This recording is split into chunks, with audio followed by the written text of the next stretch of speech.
Hello everybody, welcome back to Just Keep Parenting. Thanks for joining us again this week. We've been talking about the book called Easy to Love, Difficult to Discipline, which is the 7 basic skills for turning conflict into cooperation. And we've been talking a bit about children who have a hard time making choices. And last week, if you go back to last week's video, we talked about helping children who refuse to choose, right? And we gave 3 ideas to help them come back to the idea of choosing, right? Today, we're actually going to take the next step and talk about helping children who resist the given structure, right? And it talks about developmental as well as learned behavior, right? Developmental behavior and learned behavior. Today, all we're going to talk about is developmental behavior. And so as we think about this, these are the kids, right, who there's always a third choice, right? Last week, we just talked about kids who refuse to make a choice. But this week, we're talking about kids who, if they are offered milk or juice, they want soda. Right? If a child is offered to walk by me or hold my hand, they bolt, right? And so that's who we're kind of talking about today. And I think that as we go through today's discussion, that hopefully you'll be able to say, oh, this kid is this way and this kid is this way, right? We had a sweet experience this week where we had a child who they were arguing over the orientation of a shape. Right now, they didn't use those words, right? But basically, one of them said that this shape was on its side, and the other said, no, it's upside down, right? And it was a triangle. And so they were back and forth and back and forth and back and forth, and all of a sudden, one of them called the other one a liar, and it just broke his heart, right? And so as I was called in to help these children resolve this problem, it was just amazing to me that one of the little boys didn't want to talk about it at all, right? One of them just was very verbal and talking about what his heart was feeling because friends don't call friends liars. And I was trying to teach the whole concept of we agree to disagree, right? And try to do that with 4-year-olds. It's a little tricky.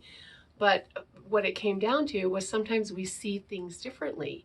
So you saw the triangle on its side and you saw the triangle upside down. And so sometimes we just see things differently, and that's okay.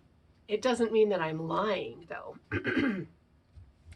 And so as I was trying to help this one little boy who didn't want to talk, trying to give him choices, and finally the choice was, you can either talk to me here or we can go back to the classroom and talk, right? And a little boy said, maybe the other little boy needs to go back to the classroom. And so he did. We sent him back to the classroom.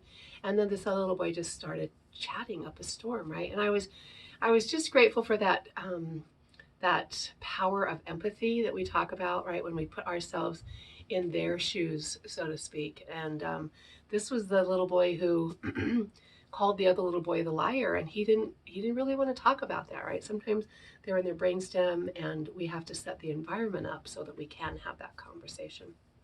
So as we think about resistant children, right? Why does control matter to resistant children, right? I want soda. Well, soda's not a choice, sweetie. You can have milk or you can have water, right? Milk or juice. No, I want soda, right? They're resistant to any of the choices that we get them, right? And there are developmental reasons for this, right? There's developmental reasons, or they have been taught this behavior, right? Sometimes our actions and our words teach them, right? But today we're just going to address the developmental reasons. Next week we'll talk about the learned reasons. So it's called individuation separation, right? And if you haven't heard that term before, what it means is it's the process, excuse me, that transforms a helpless, dependent infant into a socially competent person with a separate identity, right? So basically just growing up, because they were so dependent as infants, and now they're growing up and they're they're trying to become themselves, whatever that might be, right? So they begin this journey to selfhood. So any assertive stance from an adult, right, is going to prompt opposition, right? As we, sometimes they're referred to as the terrible twos. Well, that's right, because they're trying to figure out who they are separate from you, right? And so they're testing. And it's not just to make us mad, right? Or to see what they can get away with, which is what we sometimes think it is, right? But developmentally, they're trying to figure out who they are, right? Where they end and where you begin. Okay? So, and they're trying to figure out what makes them unique. So there again, individuation, separation. Try to say it 3 times fast. And so that's the process that's happening, right? They're not just resisting, they're testing us, but there's a developmental reason that they're testing us, right? So there's 3 things that we can do to help these children. There's 3 tools that we can use, right?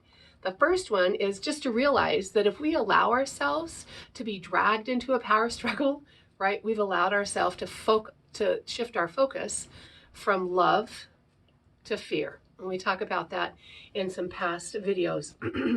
So the reason that this doesn't necessarily work is because it operates from a negative basis, right? So then we have to use the power of perception, which we've talked about before, to own our own upset, right? Not blame it on somebody else, not head down that landslide, right? And then we have to use the power of acceptance to tell ourselves, it is what it is, right? The moment is what it is. And so we can help those children first by helping ourselves first, right? And then once we're in control of ourselves, so this is the second one, once we're in control of ourselves, we have to recognize that our child, right, will choose to operate within your framework, right? Or not. They may not, right? And coercion from either the child or the parent, right? That's the problem, right? Not the answer. So now we're trying to figure out what the answer is, right? So then we look at the power of free will, right? You both have a choice of how to behave. You can control your actions as the adult, and they can control theirs. You can't control theirs, right? You can't say, stop fitting, stop throwing a fit. They're going to continue to throw that fit, right? So then we use the parroting technique, right? So in a calm and assertive voice, you repeat the options that you've presented, right? I'm sorry, that's not an option. So you can have milk or you can have juice, right? So which one would you like? Right now, when and if the child chooses to cooperate, right? Celebrate the miracle that it is, right? We know how hard it is for our own selves to stop that landslide of anger, that landslide of blaming, that landslide of self-righteousness, right? In order to become cooperative again. Because we're back here in the brainstem, firing and flighting, right? So we know as an adult how hard that is. And so we need to celebrate when the child chooses to cooperate. We celebrate that miracle, right? We celebrate the victory over love and fear, right? If it escalates, my friends, right, we need the skill of empathy to help them move from that fit, move through the fit, and return to cooperation, right? And so we've talked about that, the skill of empathy. We've talked about the power of free will, all of those things in previous videos. So if you're struggling with that, you might go back and rewatch those, because next week we're then going to talk about, okay, if it's not a developmental behavior, right, then it's probably a learned behavior. And we're going to talk about that next week, give us some more skills to be able to help those children through it. So this week our goal is to not allow ourselves to be dragged in to the power struggle, right?